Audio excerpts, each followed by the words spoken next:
अस्सलाम वालेकुम students, class 6 general science unit number 5 में आज हम पढ़ेंगे physical properties of metals. Okay, first of all देखिए स्टेट का मतलब होता है कंडीशन। मेटल्स कौन सी होती है, वो तीन तरह की स्टेट में पाई जाती है, एक सॉलिड में, लिक्विड में, और ये बहुत रेयर काइंड होती है जो गैस की फॉर्म में भी होती है। तो मेटल्स की फर्स्ट देखिए लाइन क्या है, most metals are in solid states. बहुत ज़्यादा जो सी होती है वो किस स्टेट में होती है, सॉलिड स्टेट में। बस मरकरी ऐसी होती है मेटल जो होती है लिक्विड स्टेट पे, लिक्विड। जैसे फॉर एग्जांपल आप थर्मामीटर यूज़ कर रहे हैं, उसको टेम्परेचर वगैरह मेजर करना है तो वो किस चीज़ में है, लिक्विड स्टेट में है। बाकी सारी जो बाकी सब कौन सी स्टेट में होती है, सॉलिड स्टेट में होती है। नंबर 2 पे देखिए hardness. Most of metals are hard are solid states में होती हैं और हार्ड होती है। फॉर एग्जांपल स्टील है, उससे क्या बनाया जाता है, ब्रिज बनाया जाता है, उससे शिप्स बनाई जाती हैं। तो क्यों, किस वजह से बनाई जाती है, क्योंकि वो हार्ड होती है। थर्ड वन देखिए लस्टर का मतलब फ्रेशली कट मेटल्स, अगर आप इसको कट करोगे तो ये ब्रिलियंट शाइन देगा। शाइन देने की वजह से इसके मुख्तलिफ प्रोडक्ट्स बनाए जाते हैं। फॉर एग्जांपल एलुमिनियम है और सिल्वर है। एलुमिनियम किस लिए यूज़ किया जाता है, पिक्चर फ्रेम वगैरह बनाने के लिए, और सिल्वर ऑर्नामेंट्स वगैरह बनाने के लिए यूज़ किया जाता है।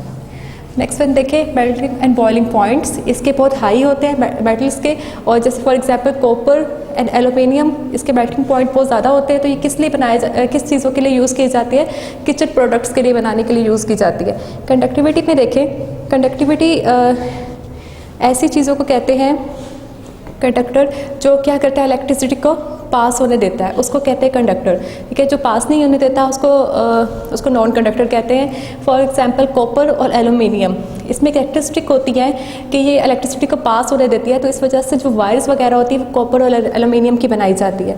लास्ट वन है स्ट्रेंथ एंड मैलिएबिलिटी। ये यूज़ की जाती है क्या, शीट्स, वायर्स और स्प्रिंग्स वगैरह बनाने के लिए यूज़ की जाती है।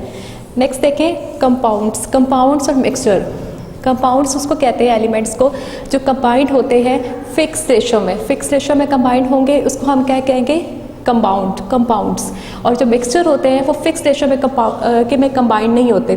फॉर एग्जांपल हाइड्रोजन है और ऑक्सीजन है, इनकी फिक्स रेशो है। ओके, हाइड्रोजन और ऑक्सीजन की क्या है, फिक्स रेशो है। तो ये H2O वाटर बनता है। आप वाटर किसी भी जगह से भी ले लें, अपने स्कूल का ले, अपने घर का ले, तो उसमें क्या होती है, फिक्स रेशो ही होती है वाटर की। Elements and compounds can not be separated. Elements जो कंपाउंड्स वाले होते हैं वो सेपरेट नहीं हो सकते, और मिक्सचर वाले सेपरेट हो सकते हैं। मिक्सचर को देखें, व्हेन 2 और more compounds elements are combined, sorry यहाँ पे लिखना चाहिए elements are combined without fix ratio के बिना अगर कंबाइंड किया जाए तो इसमें केमिकल चेंज नहीं होगा, इसको हम कहेंगे मिक्सचर। अब मिक्सचर 2 तरह के होते हैं, ये इजीली सेपरेट हो सकते हैं, कंपाउंड्स इजीली सेपरेट नहीं हो सकते। ये 2 तरह के होते हैं, होमोजीनियस और हेट्रोजीनियस। होमो का मतलब होता है सेम, हेट्रो का मतलब होता है डिफरेंट। सेम मतलब इसकी सेम यूनिफॉर्म अपीयरेंस होगी। जैसे फॉर एग्जांपल सॉल्ट और शुगर को अगर आप वाटर में मिक्स करें तो उसकी बिल्कुल सेम होमोजीनियस मिक्सचर की अपीयरेंस होगी। हेट्रोजीनियस में डिफरेंट होता है, मतलब कि अगर फॉर एग्जांपल आप ऑयल और वाटर को अगर मिक्स करेंगे तो आपको इसकी लेयर बनी नज़र आएगी, मतलब सेम इसकी यूनिफॉर्म अपीयरेंस नहीं होगी, तो इसको कहते हैं हेट्रोजीनियस मिक्सचर। तो बच्चों ये थी फिजिकल प्रॉपर्टीज़ और कंपाउंड्स और मिक्सचर। नेक्स्ट न्यू लेक्चर के साथ मिलेंगे। अल्लाह हाफ़िज़।